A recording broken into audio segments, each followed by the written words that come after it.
কি অবস্থা? প্রায় দীর্ঘ 1 বছর মনে হয় গেলাম নেপালে। নেপাল বিচটা কেমন এটা আশা করি চট্টগ্রামে যারা থাকে তারা জানে এই জায়গাটা কেমন। যদিও এখানে এখন কাজ চলতেছে, এখানে অনেক ধরনের কাজই চলতেছে যেটা আমরা দেখছি। আর নেপালে আসলে পেঁয়াজও খাবে না এমন মানুষ পাওয়া খুব কঠিন।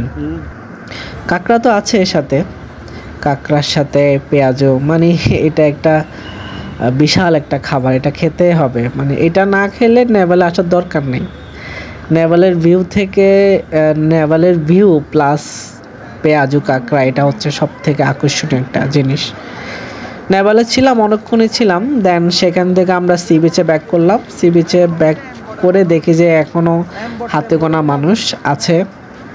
বলে রাখি আমরা অ্যাকচুয়ালি 8টার পরে তোমার নেপাল আর সি বিচে গেছিলাম। সো দেখলাম যে অনেক মানুষ সেখানে আছে যারা হচ্ছে চলে যাচ্ছিল, ঠিক ওই টাইমে আমরা গেলাম দেখি যে খুব একটা মানুষ নাই, চারিপাশে একটু একটু অন্ধকার।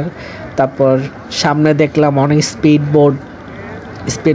স্পিড বোটগুলো সাজানো আছে, কোনো মানুষ নাই, অন্ধকার। পানির স্রোতও খুব একটা বেশি না, কম, ভালোই লাগতেছিল।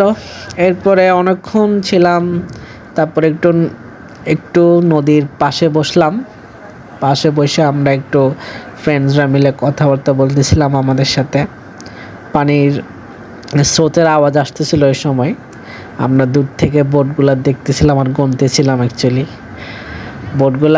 বোট এখানে আনুমানিক আমরা গুনলাম প্রায় 85-এর মতো হবে, এরকম বোটস এখানে।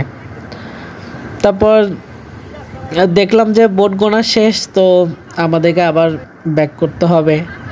পরে চিন্তা করলাম যে ব্যাক যেহেতু করতে হবে তাহলে আরেকটু রাত থাকি, কারণ হচ্ছে ওখান থেকে ব্যাক করা মানে ওখান থেকে বাসা আসাটা অনেক রিস্ক, কারণ হচ্ছে অনেকটা ট্রাফিক জ্যাম থাকে, আসতে একটু দেরি হয়।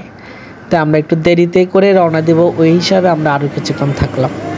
দেন দেখলাম যে প্লেন গেল উপরে, আমাদের মাথার উপর দিয়ে প্লেন গেল, একটা শু করে প্লেন গেলো। মেবি কোথাও থেকে আসতেছিল, মেবি ঢাকা থেকে আসতেছিল।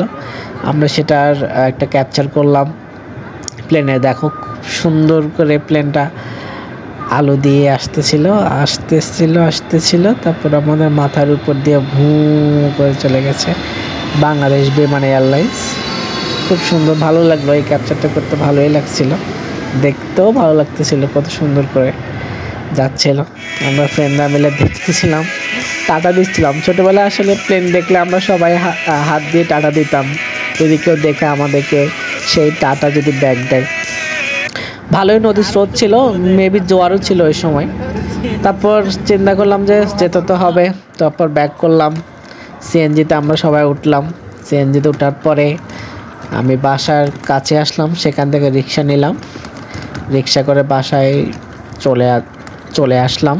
রিক্সাওয়ালা মামাকে থ্যাংক ইউ বলে আসলাম, সালামও দিয়ে আসলাম। মামা খুব কষ্ট করে নিয়ে